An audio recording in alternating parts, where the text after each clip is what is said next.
इतिहास में ना कुछ कहानियां इतनी कमाल की होती हैं कि लगता है ये सच में हुआ था। आज हम एक ऐसे ही सम्राट की कहानी में उतरेंगे। एक ऐसा राजा जो पहले तो एक खूंखार विजेता था और फिर बन गया शांति का सबसे बड़ा दूत। चलिए, इस कहानी की शुरुआत किसी और के नहीं बल्कि खुद सम्राट अशोक के शब्दों से करते हैं। सोचिए, वो अपनी एक ऐसी जीत के बारे में लिख रहे हैं जिसने असल में उनका दिल ही तोड़ दिया था। तो सवाल यही उठता है ना, कि आखिर कैसे इतिहास की सबसे भयानक लड़ाइयों में से एक ऐसे साम्राज्य की वजह बनी जो शांति और कल्चरल यूनिटी की मिसाल बन गया। आज हम इसी क्रांतिकारी बदलाव को समझने की कोशिश करेंगे। इस बदलाव को ठीक से समझने के लिए हमें थोड़ा पीछे चलना होगा, अशोक के शुरुआती दिनों में, मतलब उनके दिल बदलने से पहले। सम्राट अशोक एक बहुत ही एम्बिशियस और एग्रेसिव कमांडर थे, जो ताकतवर मौर्य साम्राज्य को और भी बड़ा बना रहे थे। उनका शुरुआती दौर पूरी तरह से मिलिट्री ताकत का प्रदर्शन था। उन्होंने विद्रोहों को कुचला, साम्राज्य को मजबूत किया, और फिर आया वो पल जिसने सब कुछ बदल दिया, कलिंग का युद्ध। लेकिन इस जीत की कीमत बहुत बहुत भारी थी।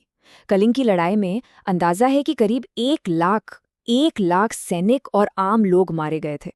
और जब अशोक ने अपने आंखों से उस तबाही को देखा तो वो अंदर तक हिल गए। उन्हें एहसास हुआ कि ये जीत नहीं है, ये तो इंसानियत की सबसे बड़ी हार है।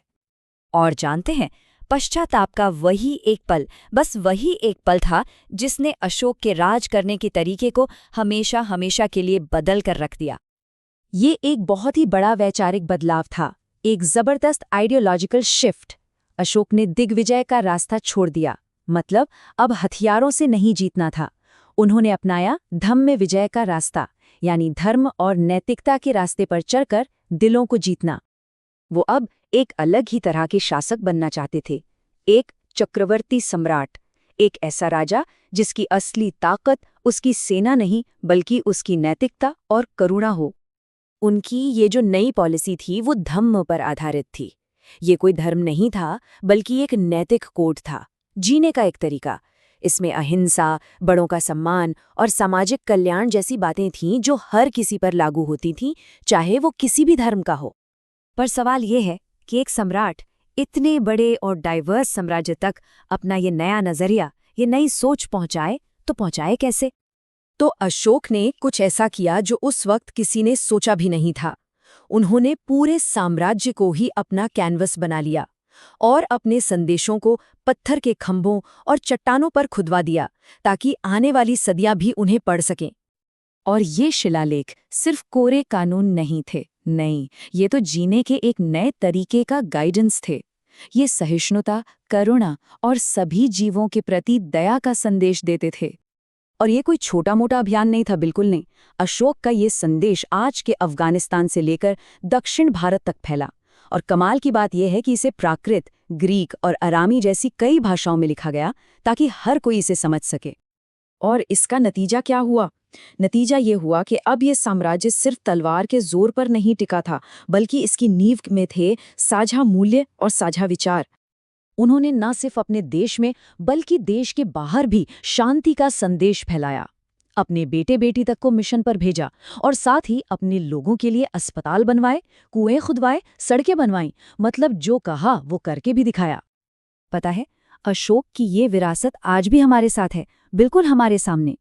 सारनाथ का वही सिंह स्तंभ आज भारत का राष्ट्रीय प्रतीक है और अशोक चक्र हमारे तिरंगे के ठीक बीच में है। ये प्रतीक आज भी हमें उस महान दौर की याद दिलाते हैं। अशोक ने जिस तरह से एक साम्राज्य को एक सूत्र में पिरोया, वही विरासत आज एक बहुत बड़े और शक्तिशाली विचार को प्रेरणा देती है, जिसे हम अखंड भारत के नाम से जानते हैं। मौर्य साम्राज्य की ये जो सफलता थी, वो अखंड भारत की अवधारणा के लिए एक तरह से ऐतिहासिक ब्लूप्रिंट का काम करती है। यहाँ एक बात समझना बहुत जरूरी है। ये विचार मुख्य रूप से एक सांस्कृतिक विचार है, मतलब ये कोई राजनीतिक नक्शे बदलने की बात नहीं करता। इसकी जड़ें हमारी साझा विरासत और हमारे साझा मूल्यों में हैं। इस टेबल से दोनों के बीच का फर्क साफ हो जाता है। मौर्य साम्राज्य एक राजनीतिक और प्रशासनिक इकाई था, जबकि अखंड भारत की अवधारणा एक सांस्कृतिक पहचान पर आधारित है। यही वजह है कि इसकी जो कल्पना की जाती है उसकी सीमाएं उस प्राचीन साम्राज्य से थोड़ी अलग हो सकती हैं। मौर्य साम्राज्य ने असल में एक बहुत शक्तिशाली खाका तैयार किया था।